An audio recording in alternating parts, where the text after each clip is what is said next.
Hey, I'm Dave Koch, and welcome to episode 9 of this workshop. Today, we'll be discussing the business side of your business, and we'll go in depth into a lot of the little things that you have to do, things you may not think of, things that are outside the realm of just photography. When I first started, I kind of thought things would be rather simple. I'd go out, I'd shoot pictures, I'd send a bill, I'd get paid, I'd move on. And for a while, that's how it worked. Unfortunately, there are always going to be some problem. I'm not going to say problem people, but problems arise. And one of the things that you don't realize until it's too late, at least the first time, is that you need a contract that spells out who's responsible for what and when and what your policies are. Something like that is invaluable in solving these disputes and making sure that they don't become a giant problem. All of this is important. These three things, I think, are what really separate the pros from the amateurs. And these are the things that are going to make your business part of that 15 or 20% that lasts 5 years or longer, rather than those that fail in the first year or 2 years. Let's start with the financials. Know your numbers and be honest. There's no reason to make up numbers or try and inflate them. These are your numbers. You're the only one who's going to see them, you and your accountant. So be honest, and if you're estimating, try and be as accurate as possible. You need to track things like your expenses. You're going to need to know what your insurance costs are per month. You're going to need to know your gas costs. And that's a variable for sure, but you've got to put something in there. But you need to have a firm grasp on how much each month costs you to operate. And that's going to include insurance, software, marketing, capital costs if you need to buy a new camera. Hopefully you won't. Something like that will totally tear up your financials. But all those regular things, your cell phone, all of those things are your expenses, and you need to know your bare operating expenses per month to really start figuring out where you need to be in business. Once you have a firm handle on your expenses, you'll have a better idea how much you need to charge for your services. You need to charge enough to make a profit. You may not have the volume at first to make a profit, but once you get up and running, once you hit your estimated goal of how many jobs per day or per week, you should be making a profit. Otherwise, it's just a hobby. So start with those expenses, then estimate where you want to be for your number of sales, and then you can start really working and fine tuning your pricing schedule.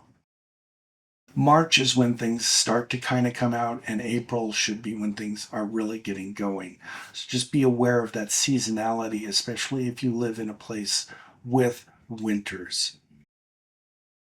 Okay, let's move on to contracts. You need a contract. The contract not only protects you, but it protects your clients also. It lays out what is expected of both parties and shows what resolution is possible and demanded in some cases if anybody breaches their part of the contract. So it's a really good idea to have a contract in place before you start shooting. And it's a really good idea to get that signed by every party that you work with so that that's the governing document. A lot of times, and this is again a big controversy right now in real estate photography, we're starting to see some brokers come to photographers and say, here's our contract, you sign it. I I don't go for that. My opinion is I'm the party that's offering the service. Therefore, I dictate the terms. I don't let them dictate the terms. So my contract has to be the contract that governs the transaction, or I'm not a party to it. So I haven't had that problem personally yet, but I will tell you if that comes to a head, um, Well, first, I'm going to try and solve it without it being a problem. I do believe that my contract will cover any eventualities that might be in their contract and cover any of their questions. If it doesn't, if they have something that's outside of my contract that they want included, I'll talk to them about including it. And I'll do all of those things before I start talking about just saying, no, I'm not going to accept your contract. But I will insist that it's my contract that is the governing document for the transaction, not theirs. So, what's in your contract? Well, it should cover things like how much deposit is required. When does the deposit get refunded? Under what conditions? Who has the right of use of the photos? Who owns the copyright of the photos? How may the photos be used? Are there any waivers of liability? Do I take on all responsibility and all liability when I'm in someone's house? Or does the person contracting me cover my liability? What are the policies for cancellation? Who can cancel? When can they cancel? And how much money is refunded? There's a lot of other different things that happen too. I happen to have a lot of things that have happened to me over the years, and once they happen to me and I realize that that's not something I want to have to deal with anymore, I put it in a contract so that I'm covered. So a contract, not only should you start with one, but you should consider it a growing document, something that you add to as you move along and get more experience and honestly have more problems that need to be solved with something like a contract. Your workflow. This can be something as simple as just, having a schedule for every day. At 10 o'clock I need to be there, at noon I need to be there, at 2 I need to be there. In more complicated systems, people with 2 or 3 shooters, or when you start getting really busy, especially during the summer months, it really helps to have a calendar laid out with all your schedules involved. I think I've already mentioned I use HD Photo Hub, and I find that that works well for me. You may use Aereo or some of the other options, but use something like that. What I typically do, I review the night before what my next day's shoots will be, just so that I know where they are in town, how long it's going to take to drive between them, and make sure that everything is going to shake out fine. I do that the night before. I also, at that point, enter the addresses into Lightroom for the next day so that when I start ingesting the images, there's a folder right there ready for them. I just think being prepared, and it just, it gets your mindset ready for the next day.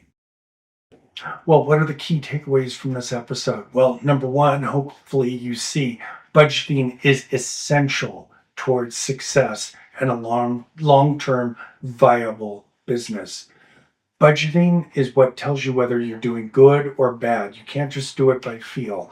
And at the end of the year, you can look at things and see where you're doing the best at, where you're doing poorly at, where you need to improve. Those are all signposts that tell you what you need to do and where you need to go in your business. So budgeting is essential for making sure that you are on the right path with your business. Contracts and insurance may seem superfluous or extra or something beyond what you need to just start a business, but they're not. They're essential for protecting you and your business.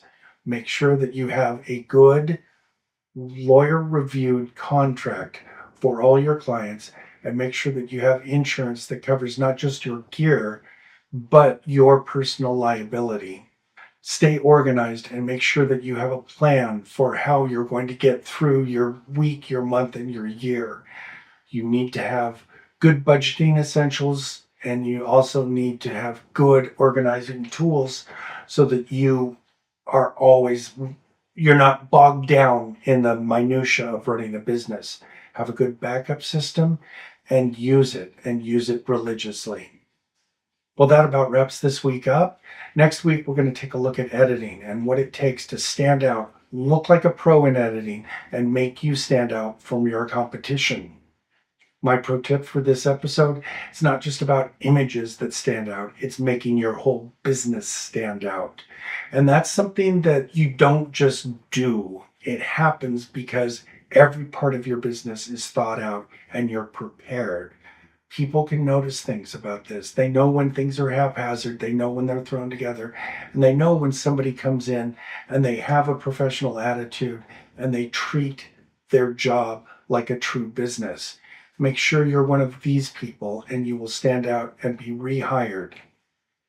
And as I say at the end of every episode, may your next shoot be your best shoot. Well, I hope you got something out of this episode. If you did, there's a much longer version of this available on my website. There is a link in the description below. I hope you'll take a look.